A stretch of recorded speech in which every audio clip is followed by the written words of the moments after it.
ఎన్నికల సమయం రాకముందే తిరుపతి నగరంలో వైసీపీ నాయకులు ఎన్నికల ప్రచారం ప్రారంభించారు. భూమన అభినయ్ని తిరుపతి ఎమ్మెల్యే అభ్యర్థిగా సీఎం ప్రకటించడంతో వైసీపీ నాయకులు మంచి జోష్లో ఉన్నారు. దశమి రోజు అలపిరి దగ్గర కొబ్బరికాయలు కొట్టి ప్రచారం ప్రారంభించారు. రాబోయే ఎన్నికల్లో అభినయ్ విజయం సాధించి తిరుపతి నగర అభివృద్ధి, తిరుపతి ప్రజలకు మరింత సేవ చేసే భాగ్యం కల్పించాలని శ్రీవారిని కోరుకున్నట్లు వైసీపీ నాయకులు తెలిపారు.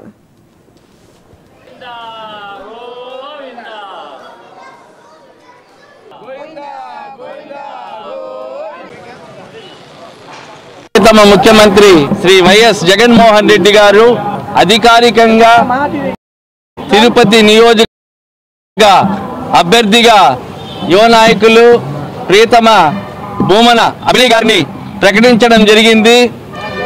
ఈ రోజున శనివారం దశమి తిథి బాగున్నందువలన వెంకటేశ్వర స్వామి పాదాల చెంత కొబ్బరికాయలు కొట్టి స్వామిని వేడుకోవడం జరిగింది.